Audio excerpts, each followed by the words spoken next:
We all seem to have different views on what time is. Time is an illusion. Time is subjective. Time is relative. Time is an American weekly news magazine published in New York City. It's defined by Google as the indefinite continued progress of existence in events in the past, present, and future regarded as a whole. What does that mean?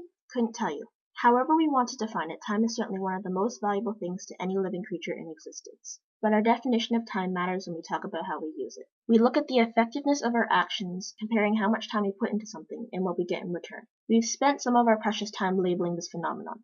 We've called it productivity.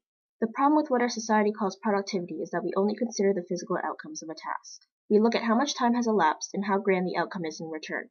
Time spent watching a movie is deemed less productive than the time spent working on a lab report.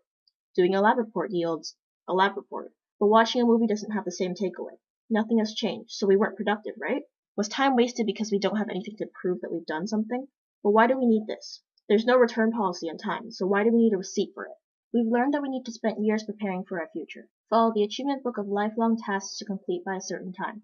Finish school at this age, get a job at this age, get married and start a family at this age. Our lives have been written for us. There's no point in trying to pull an Edmund to change our fate. Following this, we're all destined to be trillionaires because everything is planned by society to move us closer to ticking off these tasks. But is this a good use of society's time? Judging our every actions to determine if we're being productive? With the knowledge that we only have so much time on Earth, I don't think the human race seems to care enough. There's so much we could do, but instead we decide to sit around and plan out other people's lives instead of fulfilling our own, all based on what we've called productive. But why define our productivity like this, by how much closer we are to filling up a loading bar? That's not how we think of life, so why is it how we think of how we should spend our lives? There's an emotional side to all this too, so why aren't we filling up the loading bar to 100% happiness? This goes back to something I've always said. Procrastination is not always a waste of time. If you must procrastinate, at least enjoy the time you spent putting off whatever you're doing. Give your actions a purpose, a reason. It doesn't need to be about a physical goal, as long as it has some takeaway. Sometimes the reason is fun. Fun is an experience, so the takeaway is the experience. You're enjoying yourself, gaining a fond memory, and potentially learning something new. It doesn't matter if you're not closer to finishing your essay that is sat unchanged on your desk for 3 hours. At least now you know how to make an apple pie, so it wasn't a waste of time.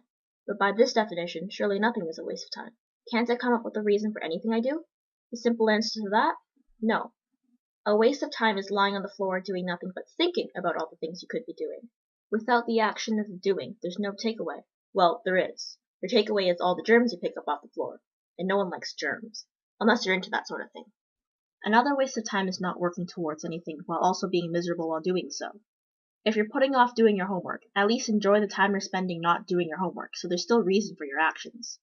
There's so many things you can do. Make something, learn something, do something fun, help someone, or just look at memes on the internet. That's probably what we all do anyways. But don't sit and trim your lawn with a pair of nail clippers. Don't read an old IKEA instruction manual for a table that you bought and assembled 10 years ago.